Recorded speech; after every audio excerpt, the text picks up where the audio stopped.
Hi everyone. Hi Brandon. I think we'll just get started in a few more minutes. Yeah, sure, no problem.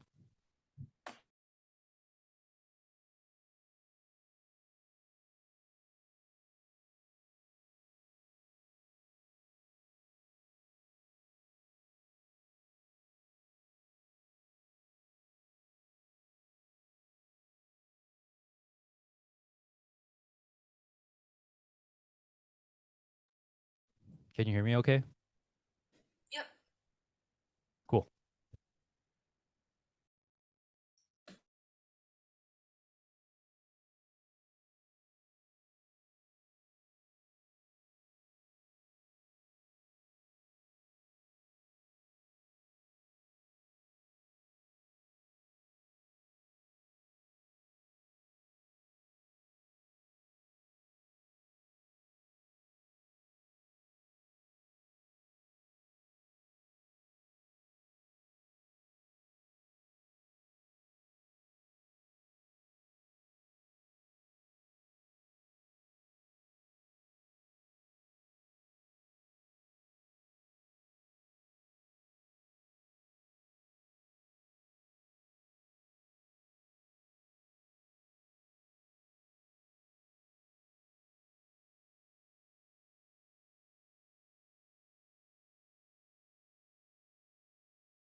I think we'll just wait like maybe 5 more minutes until everyone flows in and then we'll get started.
So, Alice, just curious, how did you get started in all this? For GYEF, I was actually just looking for new opportunities. I was like looking through LinkedIn, looking through like the internet for new opportunities, and I found GYEF, and I just thought it looked cool. The website was really intriguing, how it reached so many people. So I was like, okay, why not join? And then I met Lena in person actually, like Lena's the president, and that was really fun as well. I'm actually going to a PwC tour um, in a few weeks. because Lena scheduled this. It's like the headquarters, PwC headquarters in New York. So that's really cool. There's just so many new opportunities. So yeah. Oh, awesome. Okay, cool. And you're in New York, right? No, I'm actually in New Jersey. Oh, okay, okay. Yeah. It's kind of close, right? Or no, Yeah. not really. Yeah, it's really Okay. close. Okay. Nice. All right. And then what's your long-term vision with this? What's my a long-term vision? Yeah, like I guess where do you see yourself a year from now with GYEF? GYEF. Um, Definitely just as an event manager right now. I'm just trying to host more events. We're trying to like do a variety of events, not only like a lecture series, but more like maybe even competitions. Um, Maybe more like professional workshops. Like we're thinking of doing a series where we just like have like workshops such as like how to do an interview or like speed networking. Um, or like financial literacy. So I think that would attract more viewers as well and like reach to a greater audience. Yeah, yeah. Oh, good stuff. Cool. Definitely powerful to see um young person like yourself doing all these type of things. So good on you. Thank you so much. Yeah, All right, I think we'll give it maybe one more minute, then we can get rolling. sounds good.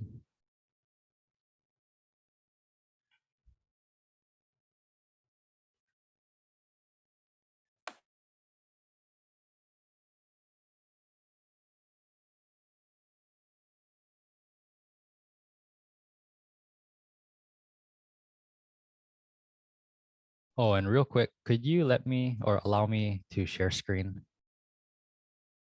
Yeah, definitely. Okay, I think we can get started now. Let me just see. All right, will it work now? Yeah, I got it. Okay. Let's just get started now. So my name is Alice Liu, for those of you who might not know me. I'm an event manager at GYEF. And now I'd like to welcome our guest speaker, Brandon Rabe, who is a real estate investing coach. And at the end of this session, we'll have a Q&A, but if you have any questions throughout the presentation, feel free to drop them in the chat.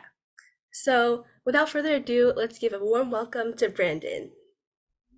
Right on. Yeah, thank you, Alice, and welcome everybody. Good morning, good evening, good afternoon, wherever you're at. Welcome. Glad you guys are here. So just to make sure, can you folks see my screen here? You can give me a thumbs up. Awesome. All right then. Yeah. Well, today we're going to be talking about investing in real estate, like Alice had shared. I am in the real estate industry. But before I get into more about who I am, I did want to share the agenda for today's talk. So I'll share with you folks about who I am, why I should be in front of you folks talking about real estate. Then I'll go into what real estate investing is and kind of, what you could do. Keep in mind, there's like a ton of things you can do in real estate. So I'm just going to be going over just a couple things, right? Then we'll go into why someone would consider investing in real estate, and then what career paths are available within the industry. And then if you want to become an active investor, what options there are to get started. And then I believe we're going to go into some Q&A and discussion as well. And then at the very end, I'll give you guys a free gift, but you got to stay here till the end. All right. So like Alice said, my name is Brandon Rabe. I'm a full-time investor in the single family and self-storage space. So I own a portfolio of single family properties out in the Midwest. I'm also a co-host of multiple networking events here on Oahu. I am born and raised in Honolulu, Hawaii. So quite a ways away from New Jersey. I'm also an online trainer and mentor, supporting working professionals to create passive income portfolios. And I do that through a one-on-one mentorship program and as a group mentorship program through what I called a 6-week boot camp. So we just started one up last week, Monday. and it's going to be finishing up next month. So I do that throughout the year. In the beginning of my journey of 2019, that's when I started with doing a lot of research and education in real estate investing. And it was about 7 or 8 months of doing that, listening to podcasts, watching YouTube, going to networking events, is when I finally decided to take action. And in January of 2020, that's when I purchased my first rental property out in Missouri. Since then, I've raised hundreds of thousands of dollars from private investors to build a portfolio worth more than $1.5 million. In that time, I've also gone through 20 or more renovations, all managed remotely here from Hawaii. And I've been a facilitator or consultant in more than 30 remote transactions. So here are just a few examples of individuals that I had the privilege of working with and buying their first or second rental property. And on the left-hand side is an example of what one of my personal properties look like, where we renovated the kitchen, we opened up the wall, kind of just created that open floor plan. So that's a bit about who I am and what I do. So today we're going to talk about what I feel is the most exciting and potentially lucrative fields in the financial world, and that's real estate investing. And as high school students or young adults, you may not yet be thinking about investing in properties, but it's never too early to start learning about how to invest and what it can do for your life, and just all the opportunities that await you in real estate. You know, a lot of my networking events draws 6, 7, and 9-figure entrepreneurs and investors. So a lot of them say that for them, they wish they had started sooner. And the fact that you folks are here on this call in GYEF and learning more about finances, that already puts you ahead of those super successful entrepreneurs and investors, and probably a lot of the other kids in the country. So glad you folks are here. And I personally feel the same way too, that I got started in 2019. I didn't graduate I graduated high school many years before that. And had I started or had I learned about this when I was in high school, I'd be light years ahead of where I am today. So yeah, good on you guys. Now, what is real estate investing? There are many ways to answer this question depending on who you ask. You know, you could ask 10 people, they're going to give you 10 different answers. So I'm going to give you my answer. And the simplest way I can put it is you're purchasing a property, adding value to it, and creating income. And I know that's simple and broad, but there are many ways to do that. And as you can see, I listed just a few. There's buy and hold investing, which is where you are buying a property, you're placing a renter in there, and you're holding it for the long term. And long term is basically 1 year or longer. All right. There's house hacking, which is a very lucrative strategy, especially for people that are starting out, because what that looks like is you go and purchase a property, and it could be a 3-bedroom home. And if you're a single person, you can live in one room and then rent out the other 2. And those other 2 rooms generate enough income where it covers your mortgage payment.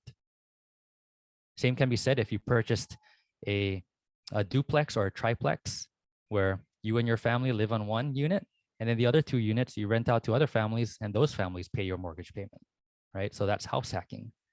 There's flipping, which is the most common thing you'll see on TV, on HGTV. You go and buy a distressed property, you fix it up, and then you sell it for hopefully more than what you bought and paid for the renovations, and then you make that profit. There's wholesaling, which is where you are the middle person, and you basically go out and find the property to purchase, or you find the seller rather. And when you find the seller, you go out and find a buyer. When you pair the 2 together, you get compensated for that. So that's a wholesaler. Syndications, that's basically where you are the person that organizes the whole investment and all of the transactions. So you're going out, you're finding the deal, you are looking for investors to fund the deal, And then after you fund it, you are the person managing it and taking care of all the distributions and all of the transactions, and you're facilitating everything, and you get compensated for that. So that's syndications. There's also private lending, which is basically you're a bank. You say you got $50,000 in your bank account and you want to lend it to a flipper or a syndicator to get a return on that. You can be that type of person as well. You got money and you become the bank and you charge them interest. So depending on your personality and what you're wanting to do, you can choose between being either an active investor, which is like flipping, or buy and hold or syndications, or you can choose to be a passive investor where you're private lending. You have money and you're lending it out. All right. So depending on what you want to do, those are a couple of suggestions of what you can do in real estate. Oh, and what investing in real estate is. So why invest in real estate? Now, there are many reasons why people invest in real estate, and here are just a couple of reasons of why and why not. Compared to the stock market and say cryptocurrency, real estate is a tangible asset. So it's something that you can go to, you can touch it, feel it, see it. It's a real thing, right? Nobody can just come and pick it up and run away with it, steal it. So it's a tangible asset. You also get stable returns. So just like any other investment vehicle, real estate does experience ups and downs. However, they're much more stable and much more predictable, right? Unlike stock market or cryptocurrency, that thing is going up and down every day. Real estate, it's generally stable. Another one is cash flow. So I personally, this is why I invest in real estate, is because it produces cash flow that allows me to spend time with my family, to work from home, it basically funds my lifestyle. So with real estate, when I own properties, I charge rent and the rent comes to me. And so long as my debt service is paid for, I can keep everything after that. And that produces cash flow. Another pro is the tax advantages. So I'm not too sure how familiar you folks are with taxes. Maybe you haven't even paid taxes yet, but a lot of people tend to speak about taxes negatively. And if you were to shift your perspective and see taxes in a way where all it is, the tax code is just a guidebook of what the government wants us to do with our money. And one of those things is provide housing. So if you provide housing for the general public, you get rewarded for that. So there are a lot of tax advantages to real estate investing. And if you folks have read Rich Dad Poor Dad or have some financial education, it's not about how much money you make, it's about how much you keep. And the government only taxes money you make. So if you're able to keep more of that, that's more money in your pocket, right? Just by doing whatever it is that they're requesting us to do. Another one is appreciation. And that's basically the growth in value over time. So like I said, with real estate, it's stable returns over time.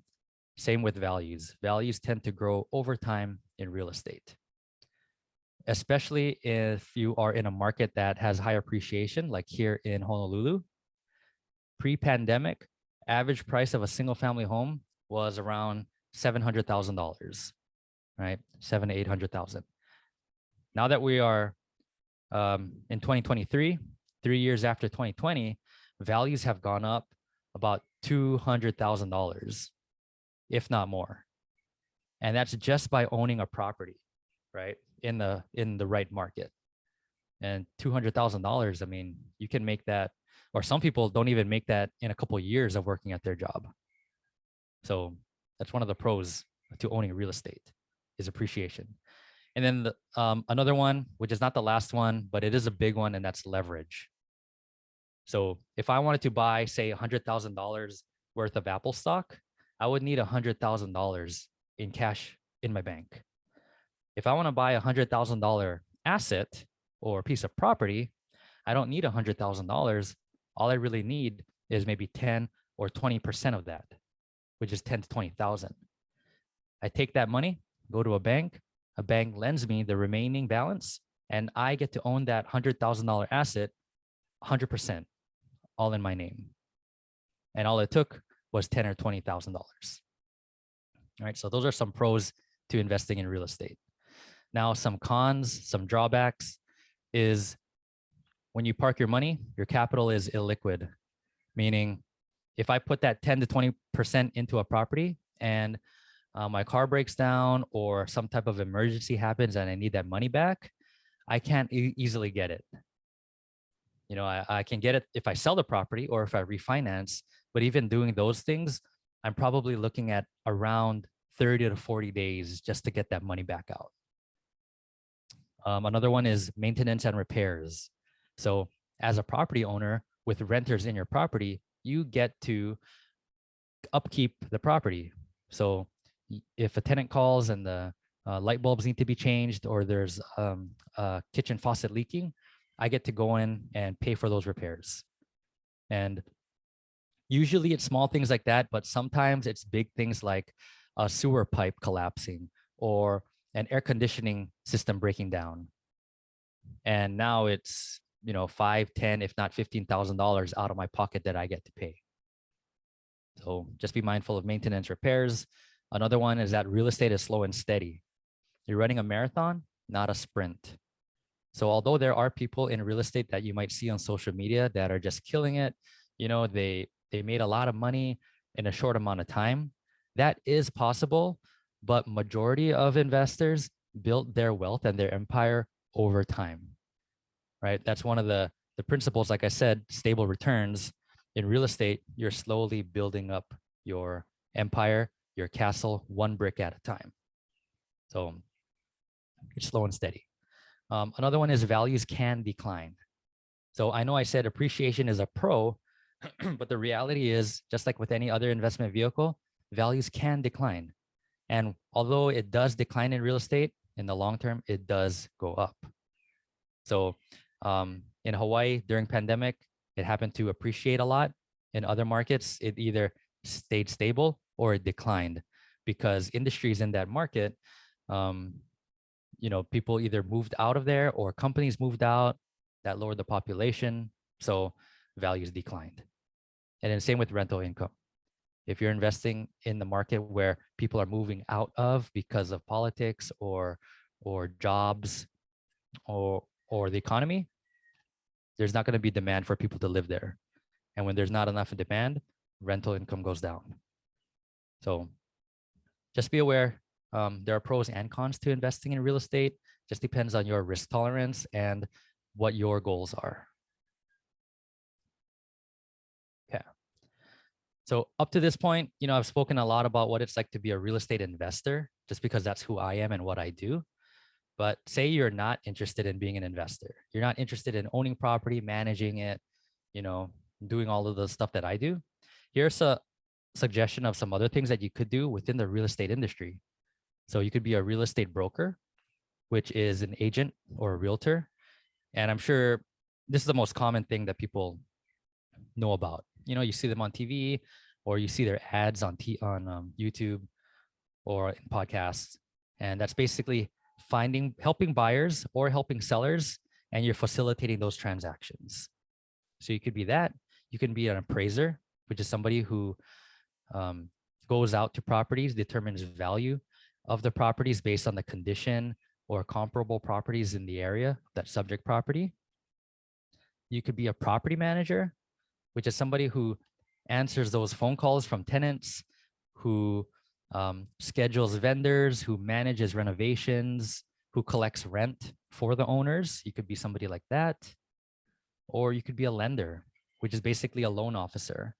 So if you're good with numbers and spreadsheets, you could be somebody who looks at people's finances and determines whether or not they're qualified to be given a loan. So you could be a loan officer or a lender. There's also being a contractor. If you're handy with your hands, if you want to get in there and be physical, right? You're good with tools, you're good with managing people, you're good with scheduling subcontractors. That could be in your wheelhouse as well, being a general contractor or a home inspector. which is somebody who goes out and looks for everything that's wrong with the property. And they make a list of everything and they present that to the client. That way the client, like myself, I'm about 5,000 miles away from my market and I can't just fly there to walk the property. So I'll hire somebody like a home inspector to go and walk the property for me. And he'll tell me everything that's wrong with the property so that I can make a decision. So depending on what your interests are and who you want to become, that'll determine what action steps you need to take to become, whether it's somebody that I listed here on your screen or somebody that's not here on the screen. That's part of real estate. The one thing I'll say in the real estate industry is that you can be as creative as you can think. There's no one way to go about doing something or being something. What matters is what it is that you want to be and focusing on that. Because the how doesn't matter. It'll present itself at the right time. It's more so about who and what it is that you're trying to achieve. Okay. So getting started. And like I said, I don't want to give you false information or misleading information if you want to be any of those other things, the agent, property manager, contractor. But if you wanted to become an investor, an active investor, then I can definitely talk about that. So if you want to purchase properties, you want to build a team, you want to receive that monthly cash flow so you can travel with your family or do some type of passion project, then here's what I suggest you do to get started. And it start with why. So not like how I had shared earlier about why people invest in real estate, but rather, why do you want to get started in real estate investing, right? What will investing in real estate do for you, for your family, for your future family? What is that reason? Because I'll tell you right now, in real estate investing, you're gonna hit roadblocks. You're gonna encounter challenges. You're gonna have setbacks. You're gonna feel like giving up. And when you feel like giving up, what is the reason that you can fall back on to push you through those low points? For me, I'm a bit older than you folks, so I have a family, I have kids, and that was my reason. I wanted to spend time with my daughter and my wife, and I needed to figure out a way of generating cash flow so that I could leave my W-2 job and actively invest in real estate. So what is that reason for you?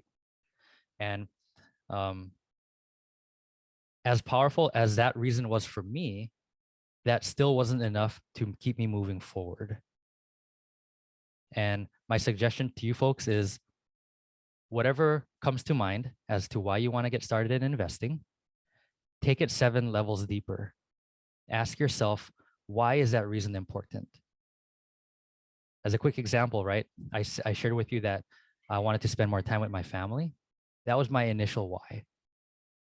But as I got deeper and asked myself, well, why do I want to spend time with my family, right? Oh, well, it's because my dad was always working and I don't want to be that type of dad for my kids. Okay, so why is it important that I don't want to be that type of dad for my kids? Oh, well, I don't want them to feel this or that way, right? And then I would go down and down and down, asking myself, why is that reason important to me? And what I ended up with was the reason why I invest in real estate and the reason why I coach people is because I want others to feel loved, cared for, and acknowledged. Because those are things I did not feel growing up. So whatever that reason is for you, try to get down 7 levels deep as to why you want to do investing and have that as your driving force behind why you do what you do. Because that's what I used, when a contractor took thousands of dollars of money from me, or when a partner decided to steal money from me as well, right? I experienced quite a bit of lows in real estate investing, and having that why is really what supported me. Now, once you have that why, next, figure out what your goal is. So I read a book called Vivid Vision, written by Cameron Herold. And what he talks about is not just setting goals as far as what you want to achieve, but creating a vision of what life will look like in the future. So it's going to take some time. I suggest setting maybe like 3 or 4 hours aside to create what a vision is. And what it will look like is, if you were to share it with Alice, or if you were to share it with somebody else, when they read it, they have a clear picture of what your life looks like 3 years into the future. So you're talking about who you're with, you're talking about what you're doing, what you've experienced, what you own. Create a vision for your life. And once you've set that in place, work it backwards. Because we're talking about real estate, let's just say you create a 12-month goal. And in 12 months from now, you own 5 rental properties. Now, like I said, doesn't matter how you get there. What matters is what you want. So you want 5 rental properties. If that's your 12-month goal, break it down into quarterly benchmarks. So at the 9-month mark, what do you want your portfolio to look like, or who do you want to be? Once you got that, you break it down to the 6-month mark, 3-month mark, 1-month mark. So at that 1-month mark, that'll give you an idea of, say in 1 month, you just want to know what real estate investing is, what it's going to take to get to that first property, how to fund it, how to build a team. Now, you know what to be doing every week for the next month and every day to get you closer to that 1-month goal. So everybody's going to be different, just because you're going to have different goals and you have different personalities and different resources. But figure out what the goal is, work it backwards, and break it down into quarterly benchmarks and then weekly and daily tasks. And that'll reveal what it is that you need to do next. And the simplest thing, I mean, like how I started: books, YouTube, podcasts, meeting people. It could look like that too. All right. Once you've gotten that, your next steps are revealed, and then you can just dive into making progress and creating results based on your action steps. All right. Okay. So I know I kept it general up until this point because you might, if I go too deep, it might go in over your heads. But I wanted to open up for questions, if that's all right with you, Alice. If anybody has questions, specific questions around getting started or what real estate investing is. Yep, thank you so much, Brandon. So if you have any questions, feel free to drop them in the chat or unmute yourself. I think there was actually one question in the chat already. Someone asks, are you focusing about real estate investing in the USA or covering international context as well? Because she's an international student and hopes that what you discuss will be used everywhere. Awesome. Okay. So I am not familiar with international investing, so I don't want to mislead you. But I will say there are real estate investing groups, like if you were to go on to biggerpockets.com, I believe there is a section for international real estate information and networks of international investors. So there are going to be like little nuances between like rules and regulations, things like that with different countries. But for the most part, what we talked about is going to apply. So you purchase a property, you fix it up, you can sell it for a profit or place a renter in there. The principles are the same. You just might have to be aware of specific laws and maybe specific procedures depending on what country you live in. But definitely check out biggerpockets.com. I'm pretty sure there will be resources there for you. Great, thank you. Next question is, how do I get started in high school or college? Good question. So, like I said, the how is a great question, but not the first place to start, because the how will reveal itself. Rather, what is it that you want to achieve? Right? Because like if I could ask that specific person, what is it that you want to achieve? And then depending on that, the answer, I might be able to support you in there of what a first step could look like. Right. Right. Okay. If they're open to, I mean, yeah, if they want to hop on, that's totally fine. Yeah, if you But want to if not, unmute, you can. But another question was, can I start when I turn 18 and get a real estate certificate? Absolutely. So because you mentioned real estate certificate, I'm going to assume that you want to become an agent. And if that's the case, yeah, you could. Depending on where you live or what state you live in, just check out your local brokerage and just ask them for the process in becoming certified as a real estate broker. And they should be able to give you more information on the type of education that you need, because there is training around that you could do on your own, or they have classes that you can take, and then where to take the actual test. But if you want to do what I'm doing, you don't have to wait till you're 18. I know people that are 15 and 16 that own rental properties. So no, whatever age you are, you don't have to wait till you're 18 if you want to own property and do what I'm doing right now. Great, thank you. Next question is, what are the difficulties of managing properties remotely? Great question. So some of the things that I experience, and it's almost every day, it's the time difference.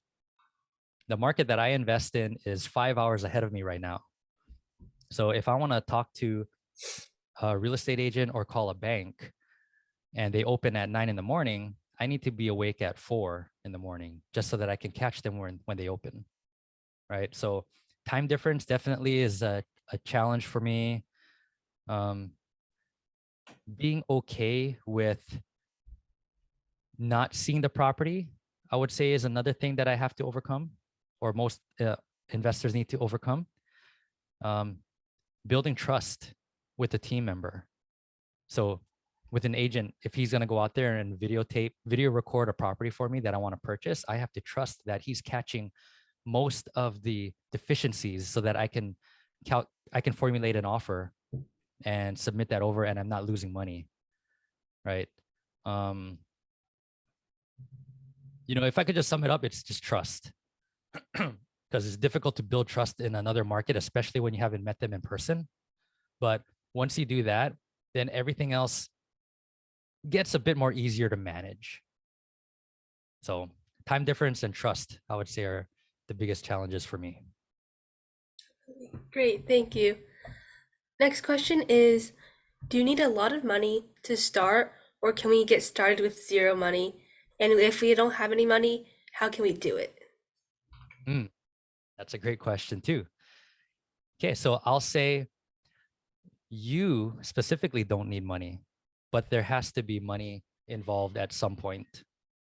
So short case study for myself, when I got started, I had a couple $1,000s to my name when I started investing. But my first deal required $78,000 in cash. So what it looked like for me was I had to go out and remember earlier on, I talked about being a private lender or private investor, right over here, private lending.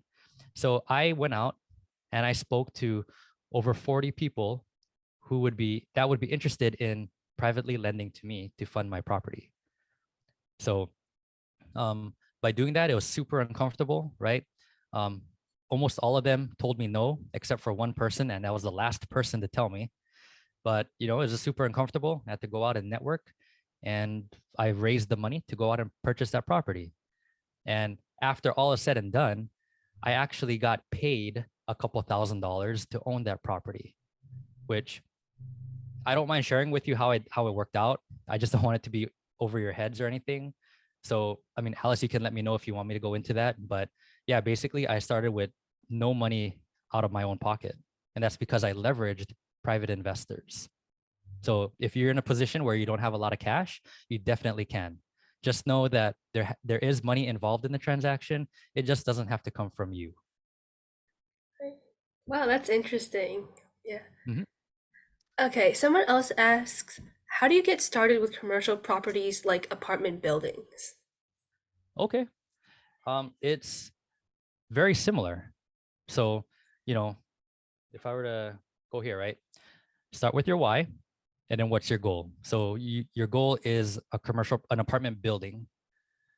So if say you want to purchase a apartment building within the next year or in 12 months, work it back. Where do you see yourself at the 9-month mark? Where do you see yourself at the 6-month mark? if you break it down to the 1 month mark, and what that looks like is you are submitting letters of intent or LOIs to purchase rental property, apartment buildings. Well, what's it going to take for you to submit that LOI? Does that require knowledge? Does that require a network? Does that require some level of experience? Whatever that is, break that down. If it's education, go check out, like I said, Bigger Pockets, or go find a real estate community in your city of people, of active apartment investors, and go talk story with them, right? Like I said, investing in real estate, many ways to go about it. You can be super creative as you can think, and there is no one way to go about it. So like, if depending on your personality, if you got somebody who's very analytical and they like numbers, they like research, they're going to go and research how to invest in apartment buildings first. If you got somebody who's more of a like a promoter, they're more outgoing, they're just going to dive right in and jump into apartment investing and figure it out along the way. There's no right or wrong way to go about it, so long as you hit your goal, right? I don't know how many of you can drive yet, but or we can talk about commuting. You know, if you're trying to get from your house to school, there's many ways to get there, right? There's no one specific path to get there. You can walk there, you could drive there, you can catch the bus or a train, right? But the end goal is getting to school. Does it matter how you get there if you get to school? Nope, doesn't matter, because you reached your goal, right? So same thing with real estate. There's many ways to achieve whatever it is that you want to achieve, but just break it down to what's specific to you, and then that'll reveal what your next step is. So if you want to get started in apartment buildings, like I said, you could do education, go to YouTube University or some other type of program, or you can just start networking with people. Hope that helps. Yep, that was super helpful. Another question in the chat is, what college paths would you recommend for someone who wants to do real estate, or is there better ways to do well in this field? Okay. So from my understanding, there are a couple of college programs that deal specifically with real estate. The one that I know of is, I believe, at Georgetown University. That's because one of my buddies is going there, and that specific course is geared more toward being a syndicator. So being a syndicator is a bit more of a sophisticated level of investing, because you're dealing with multiple accredited investors, and these are people that have, you know, large sums of money to invest in. So there are certain laws that you need to abide by and things like that. So there are definitely college courses that you can take to do that. But in regard to what I'm doing specifically and what most investors are doing that I've spoken to, there's really no specific college path, really. Maybe you could take like a business course or an economic course just to kind of get a general idea of how to run a business or how to manage finances. But otherwise, there's no specific path in college to take. Like, I personally didn't go to college for this. I went to college to be an automotive technician. So, you know, you don't necessarily need a college degree to do this. It's more so just getting specific knowledge in investing. So like I mentioned, you know, going to meetups, talking to other people that have experience in the field, or checking out online resources, or even taking like a course that I do, which is the bootcamp, because in the bootcamp, that's kind of what we go through, right? How to get started.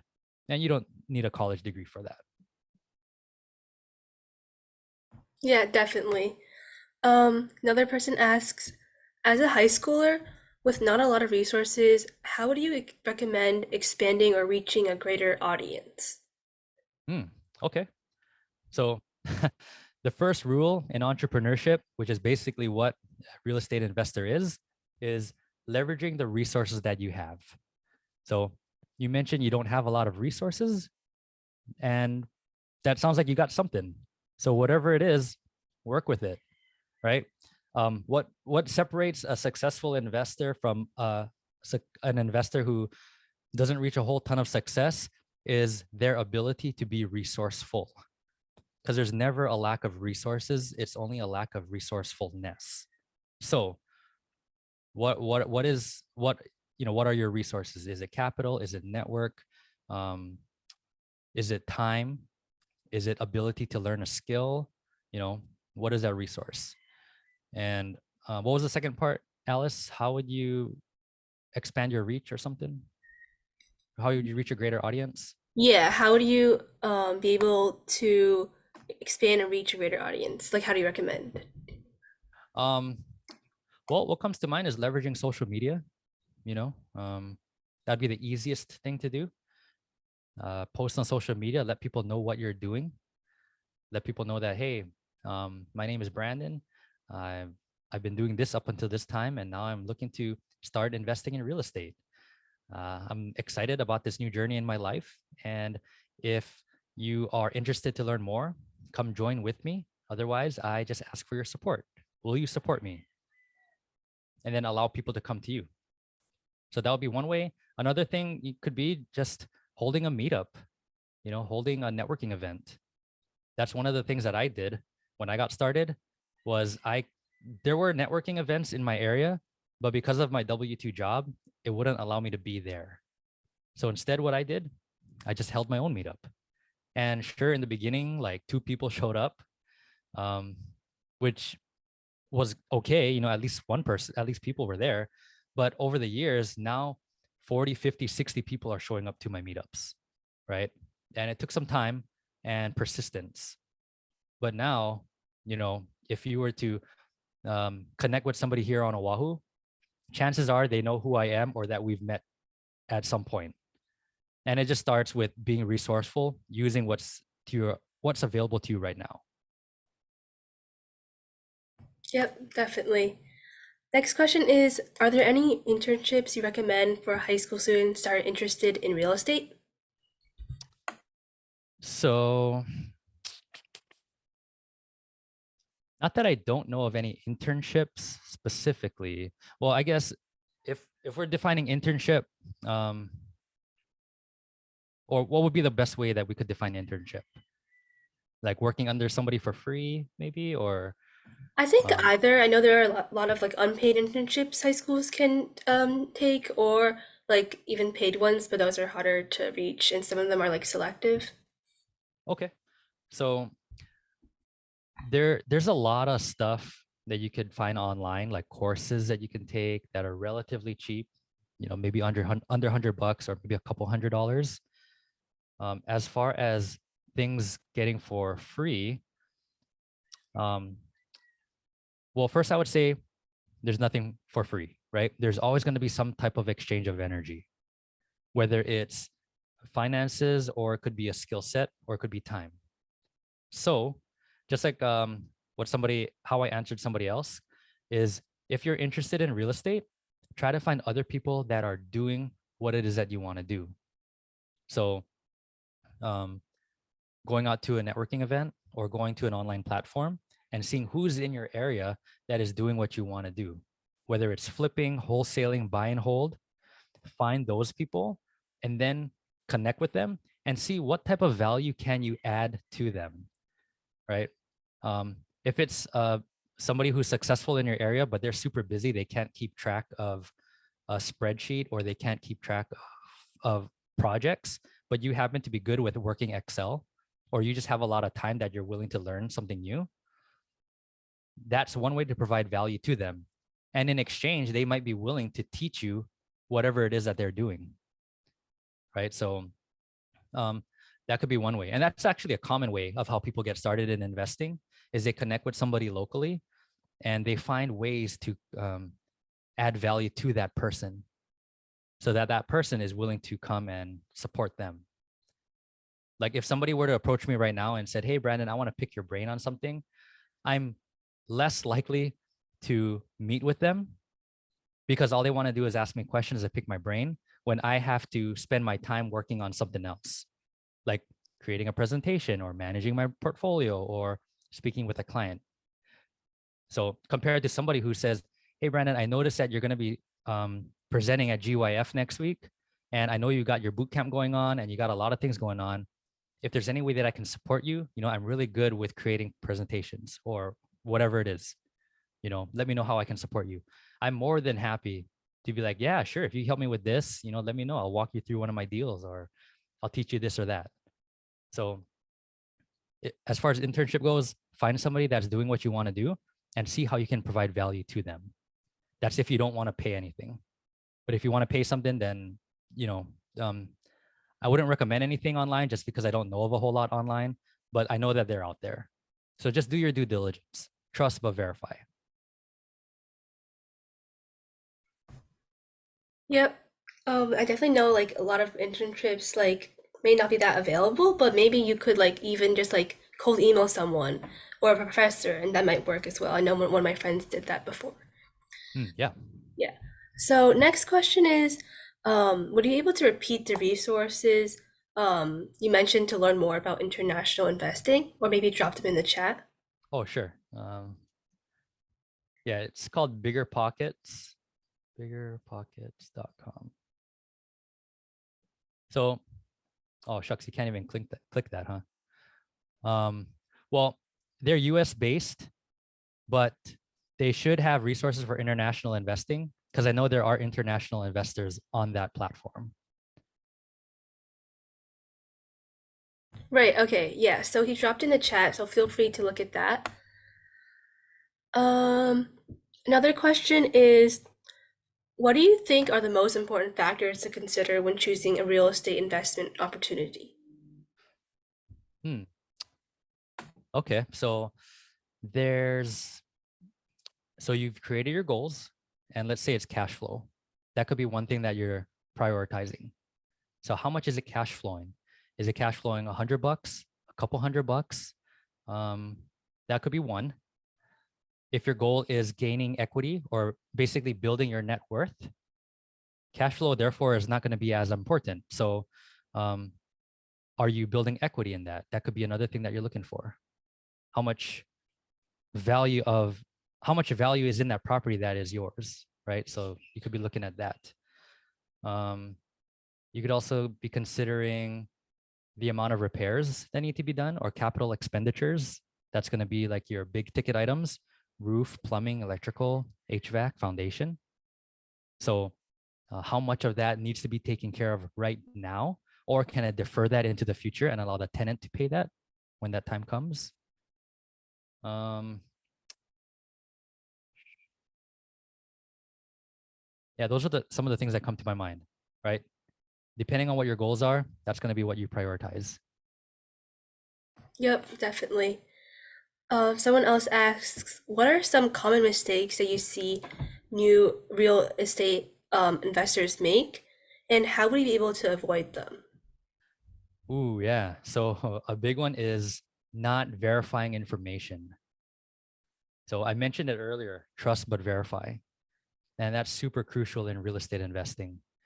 I've personally got burned by not implementing that principle because I was too trusting of somebody and I did not verify what they were saying or who they were and what they've done.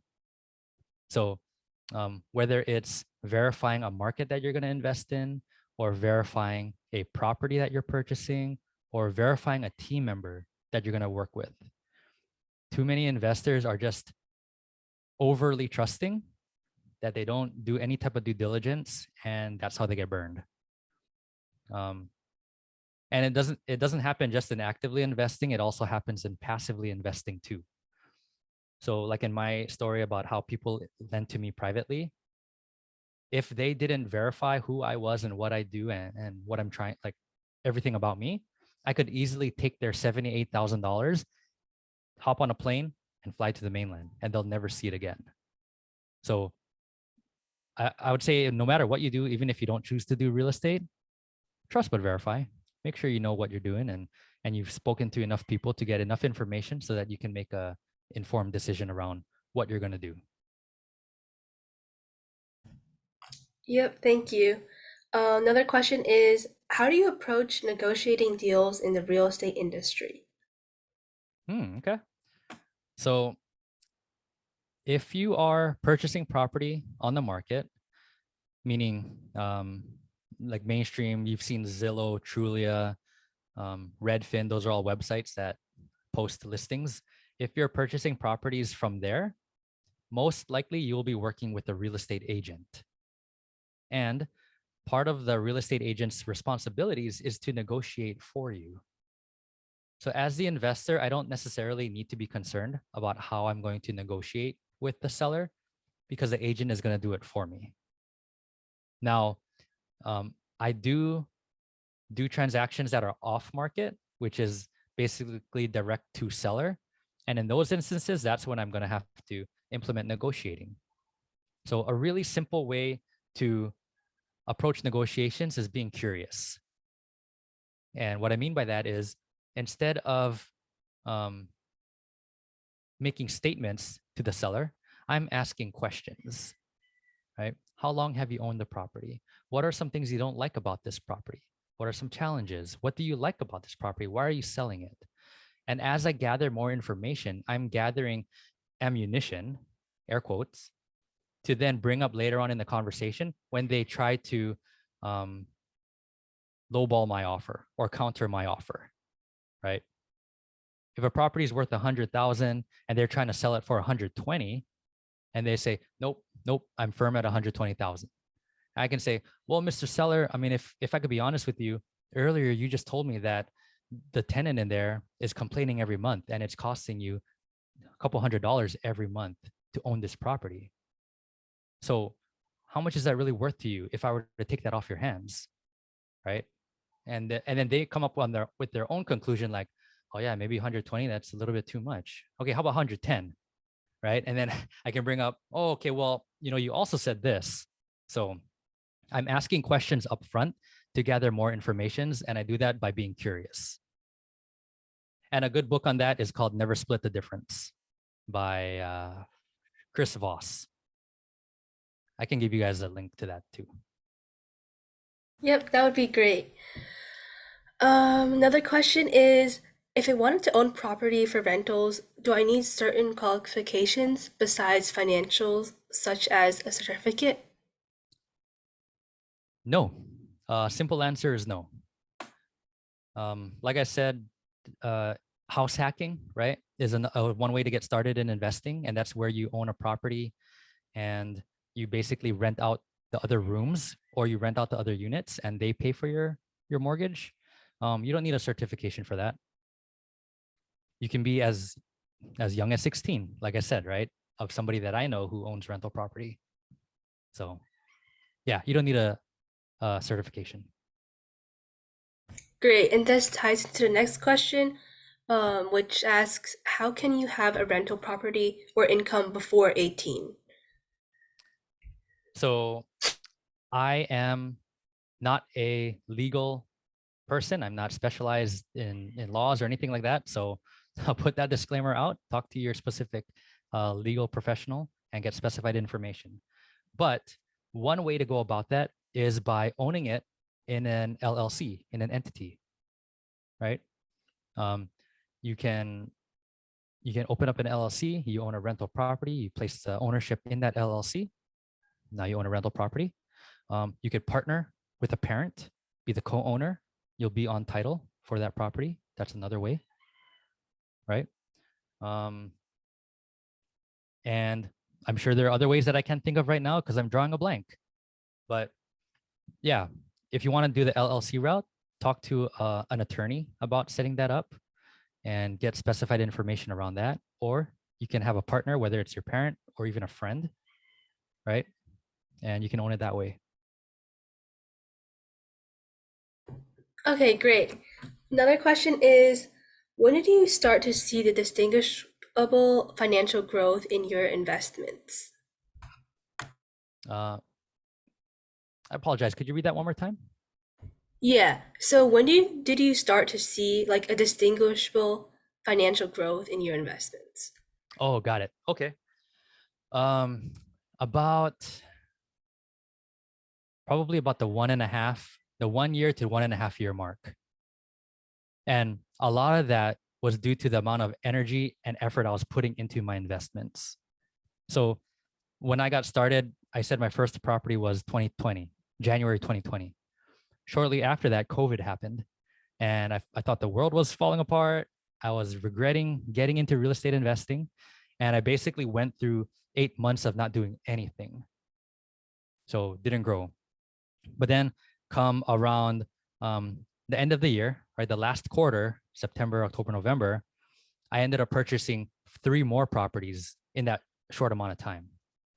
And that's basically just because of the amount of effort I was putting in. So had I stayed consistent throughout the whole year, I would have purchased way more properties than I would have just by being consistent and putting in effort.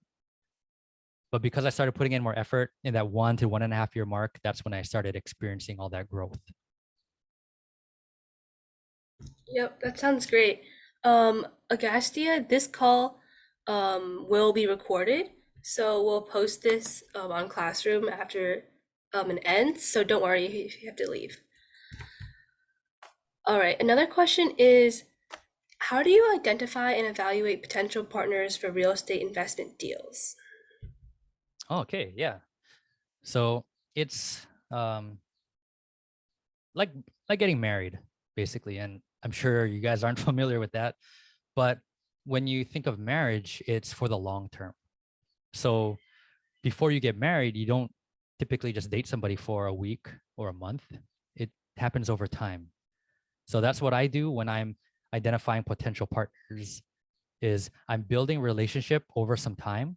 I'm getting to know their character, how they operate, how they make certain decisions, financial decisions and moral decisions. And then I also will do like a trial run. So before bringing somebody on as a partner long term, I'll do a short term partnership. And that might look like me borrowing a small amount of money from them for a short amount of time. And by short, I mean, maybe 6 months or even a year.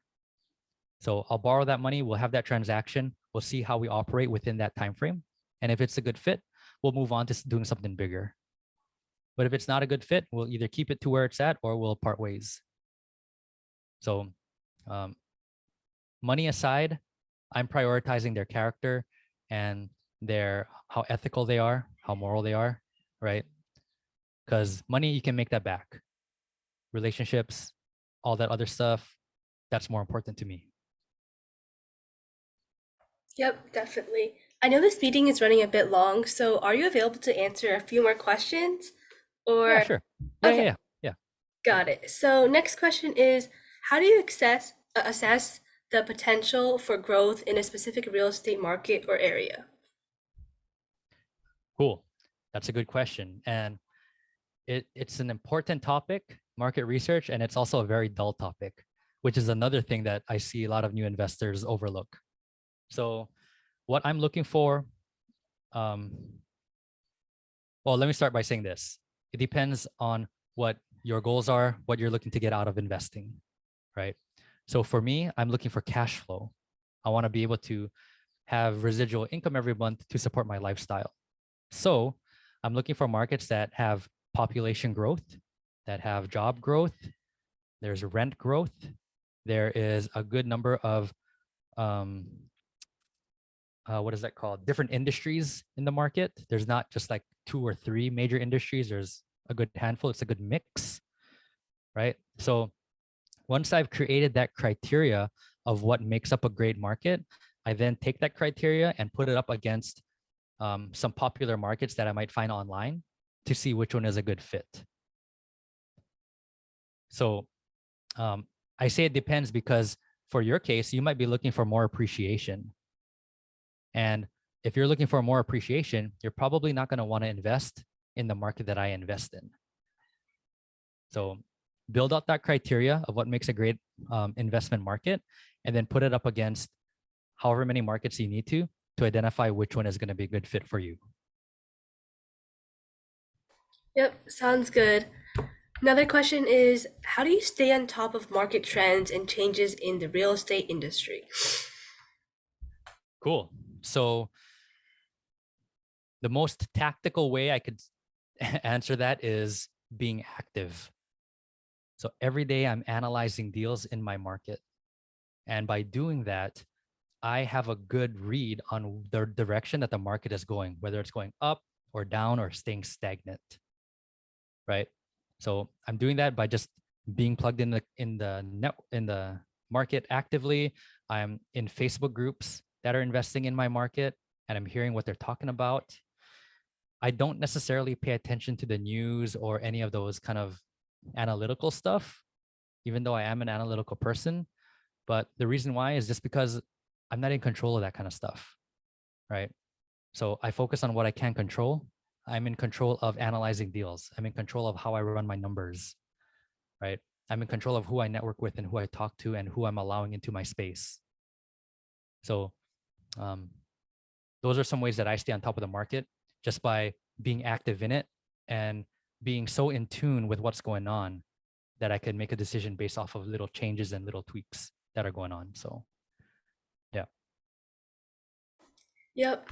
Another question is, do we need a strong personal brand to gain more credibility in the real estate industry?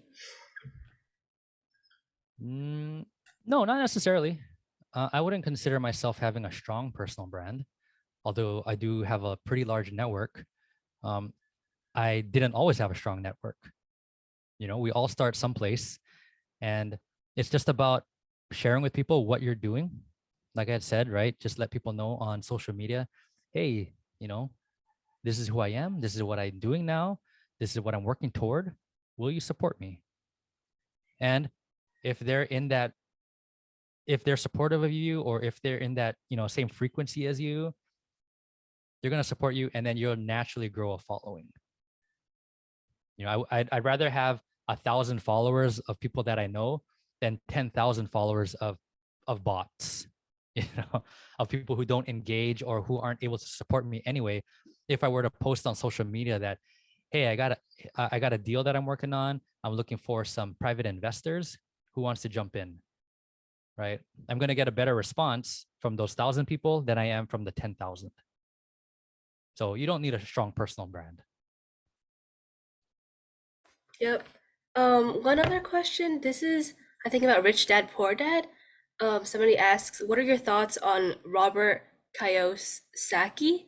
I Mm. read Rich Dad Poor Dad during the pandemic, and it really jump-started my interest in finance. Ooh, that's a great question. And that, yeah, like I shared, that's really what jump started me. Um, Robert, Robert how can I say this? He's very in your face. He's very straightforward. And I can appreciate somebody like that. Somebody who's going to be direct with me, who's going to tell me how it is. Somebody who's going to be kind and not nice. And what I mean by that is the difference between a nice person and a kind person is if you were to go to prom, right? And you're drinking punch and you happen to have food in your teeth and it turns your teeth pink. You talk to somebody, a nice person is going to try to avoid and make you feel not shame about it. And they're going to allow you to talk to every other person that you talk to with your pink teeth. A kind person is going to let you know, hey, Alice, really quick, I just want to let you know you got something in your teeth. Here's a napkin. Go ahead and wipe it off. Right? It's uncomfortable. It's a little embarrassing, but it's not as embarrassing as going through the whole night, talking to every person there, knowing that you had pink stuff in your teeth. So that's who Robert Kiyosaki is. I don't know him. I've never met him personally, but I've met people that have been in his inner circle. And one of those guys is somebody who I talk with every week, if not every other day. And he emulates who Robert Kiyosaki is, which is somebody who's direct, who's blunt, but does it in a kind and caring way. And that's the type of people that I want to be surrounded with, because they're going to push me into becoming a better person, not just, oh, it's okay, Brandon, that you didn't hit your goal. It's like, no, hey, Brandon, you didn't hit your goal. Why didn't you? Oh, was it because you're scrolling on Instagram too long, or you chose to go play basketball, right? I'm not following through on my word, and I need people in my life to tell me that. And that's the type of person that Robert Kiyosaki is. Um, I don't know if that answered your question. I feel like I kind of went off the mark there. But he does have a great podcast about finances. You can check that out too. I enjoy listening to it. Just keep in mind that's just one perspective out of many. So, so just like mine, it's just one perspective. Yep, definitely. Wait, is that the author of Rich Dad Poor Dad? Yep. Mhm. Okay, yeah, I know a lot of my friends have read that, so I think definitely I'll try that out as well. Um, One other question, I think we already went over this pretty much, but what advice do you have for someone who is just getting started in the real estate investment industry? Um, so that depends Mhm. on what it is that you're wanting to do. If you want to actively own rental properties, then that's going to look different to somebody who wants to become a property manager or a real estate agent, right? If you want to actively own properties, then probably getting educated, maybe read Rich Dad Poor Dad, you know, yeah, just getting some type of knowledge about investing in real estate and owning properties. If you want to be an agent, then that might look like getting your board license, getting certified, right? Getting the training that you need to pass the test. So it just depends on what it is that you want to do in real estate.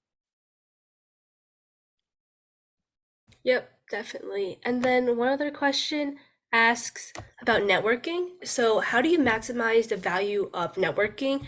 When I network, I find it difficult to ask for help or find opportunities up front. I realize I need to build a relationship over time, but how do I make the other party interested in me? How do I create value to myself? I also struggle with public speaking. How do I improve my confidence? Cool. Okay, so I heard, how do I make the other party interested in myself? So really simple. You become interested. So you get interested in whatever they are talking about and who they are and what they're doing. Because I'll selfishly say people like talking about themselves. So if I'm talking to Alice and having a conversation and Alice is talking or asking me a bunch of questions, she's wanting to learn more about who I am and what I do. When I leave that conversation, I'm going to think, man, Alice is a really great person. And it's all because she was interested in who I was. Right. So um, start there. To be an interesting person, you must first be interested in what they're doing. I hope that makes sense. Right. Um, yeah. Sorry, we're gonna add anything to that, Alice, or no? No, I think that definitely makes sense. Just show that you actually like have a genuine interest of what the other person is doing, and that could definitely just show that like you actually want to get to know them in like a greater level. Exactly. I'm more inclined to like have a conversation with Alice or start something up or stay connected with her or with you because she's shown interest in me. Right. So that'd be one tip. And then as far as creating value for yourself, one way to do that is first by identifying what your intentions are for that meetup. So, for example, um, if I when I go to a meetup and my intentions is to find somebody who wants to invest with me to be a partner, now I ask myself whether or not I'm in control of that intention or objective, right? Excuse me. If I'm not in control of that, I can't prepare for that. I'm not in control of somebody deciding to partner with me, right? I'm not in control of somebody deciding to invest with me. So because I'm not in control of that, I have to change my intention. I have to change up my objective. Uh, a better objective might be I'm going to go to a meetup and share about my investing opportunity. Am I in control of that? Yes. If I am, how do I best prepare? So I might get knowledgeable about my deal. I might create a set of slides on my phone. I might come up with questions to ask other people to learn about where they are in their investing journey and if they're even capable of investing with me. And that's how I can create value for myself by first setting the intention onto something that I am in control of. Because if I set it onto something that I'm not in control of, very, very difficult for me to be successful and find value in that. I Yep, hope that makes sense. that makes so much sense. Yeah. I think Um, that's pretty much it for the questions. But somebody asks if you can list down like any free resources like blogs, articles, or YouTube videos that they can learn about real estate. is that something that I can email to you, Alice? Yeah, that would be great, and then I'll forward it. Okay, And then cool. someone else asks about your LinkedIn, if you want to add that to the chat as well. I can. And to be honest, I'm not very active on there. Okay. I'm more so active on Facebook and Instagram. Right. Okay. But I That can works. drop my link in there, or I can forward it. I can give it to you, Alice, and then you could. Oh, actually, no, I have it right here. Oh, I don't know if this is the link, but yeah, I can give that to you, Alice, and then you're more than welcome to forward that on. I don't know if this is gonna work. I put something in the chat. Okay, yeah. And then your Instagram, if you could maybe put that in the chat too, if you want Sure. to. Okay. So my name, yeah, it's in my name, and then I Right. also have the bootcamp that I run, REI Charge or REI.charge. And then I mentioned earlier too that you guys would get a free gift, and it's basically a mindset book that I wrote, an ebook. It's really short, nothing to like, you know, write home about or anything, but just check out my website, reicharge.com/mindset, and then you can download the free version of that. Great. Thank you so much. I'll Yeah. definitely be reading that in the next few days. Yeah. Awesome. And, I just recall really quick, you mentioned something about building confidence. Somebody asked that question, and then you can take it from here, Alice. Um, confidence is something that I struggled with in the very, very beginning. And it's something that does pop up every now and then too. But really, a simple way to remember is competence equals confidence. So, how do you gain competence at something? It's by doing something over and over, like repeatedly. You're putting in the reps. As you do that, you naturally build confidence. So, if you're not good at public speaking or if you're not good at networking, go to more networking events, put yourself in front of more people. Over time, you're going to build a confidence in it, right? So, that's just a quick tip on building confidence. You gain competency in something, and you do that by doing it over and over and over again. And just remember, um, you are in control of your confidence. Nobody else can dictate that for you. So, yeah, I hope that helps. Yep, definitely. Thank you so much for answering all these questions. I think we're gonna wrap it up for today. If anybody wants to reach out, you can always contact Brandon through Instagram or LinkedIn, or and I'll also send you all his resources he's gonna send me, and I'll email that to you guys as well. So I think that's pretty much it. Thank you so much, Brandon, again. It was great having you here. Yeah, this is awesome. Thank you, everybody. Good luck. And if I can support you, please connect with me and let's talk offline. Yep. All right, I'm just gonna end the meeting here. Thank you so much again, Brandon, for your time. Yeah, absolutely. This is really cool. I appreciate the opportunity. All Right right. on. See you guys. Bye. All right, Alice. I'll connect with you on email. Yeah, definitely. Cool. All righty. Have a good day. You too. Thank you. Bye.